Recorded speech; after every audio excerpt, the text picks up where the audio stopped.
We've been talking about poetry in the Bible, how biblical poets love design and masterfully use metaphor and symbolism.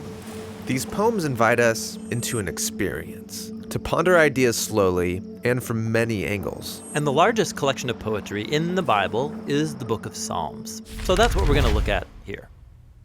Now, the Israelites composed lots of poetry throughout their history. Yeah, poems were written by Israelite sages, kings, and prophets. Some poems were sung by choirs in the Jerusalem temple, while others were prayed by families at home.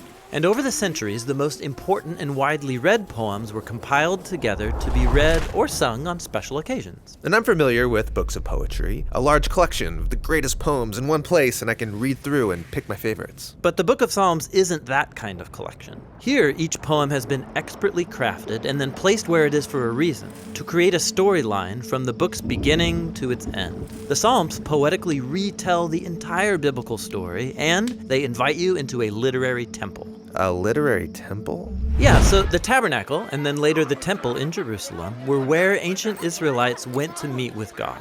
When you arrived, you would see art and imagery everywhere. You'd see priests performing rituals, you'd hear songs and prayers, all of it symbolically proclaiming that your God rules the world from this mountain and you're in his living room. So the temple was a place to be in God's presence and also to immerse yourself in the story of God's kingdom. Exactly. And so try to imagine how traumatic it was when the Babylonians invaded Jerusalem, plundered and burned the temple, and then took many Israelites into exile. Yeah, where can they go now to meet with God, to sing their story and say their prayers? That's where the Book of Psalms comes in.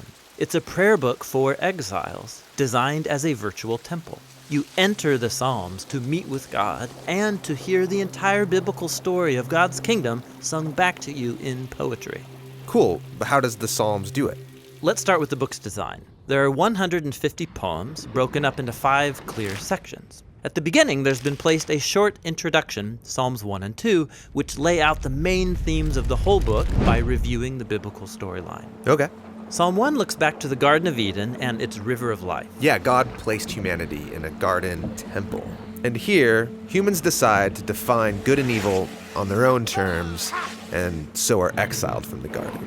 But the first psalm paints a portrait of hope, about an upright human who delights in God's wisdom, which is called Torah, or instruction. This person is like the tree of life in the garden temple. They eternally blossom because they're planted in the river of God's life. Yeah, that's beautiful, but who's it supposed to be? Well, remember that story in Genesis? After humanity's foolish rebellion, God made a promise. Oh, right, a future human, the seed of the woman who would come and defeat evil and restore the world. And that's what Psalm 2 is about. God's promise that a king would come from the line of David. He's called the Son of God and the Messiah. God appoints him to bring justice on human evil and to restore God's kingdom and peace over the nations. So Psalms 1 and 2 introduce all these main themes. Yes, and then the book develops those themes through the 5 sections. The first 2 explore the complicated story of David and his royal family. The third section focuses on the tragedy of Israel's exile and the downfall of David's royal line.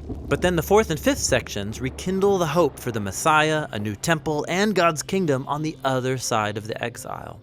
Then the book ends with a 5-part conclusion, praising God for his faithfulness. Cool.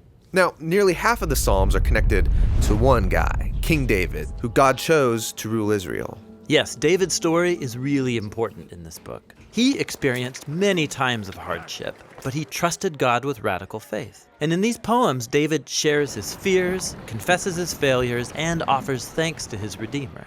And he's constantly speaking of a deep longing to be in God's presence in the temple. But wait, David lived before the temple was even built. Exactly. This portrait of David, hoping and praying for God's kingdom and a future temple, it resembles the hopes of the later generations of the exiles. And so, David's prayers could become theirs as well. David's like a prayer coach, giving us words for how to pray and how to discover God's presence in good times and bad. Exactly.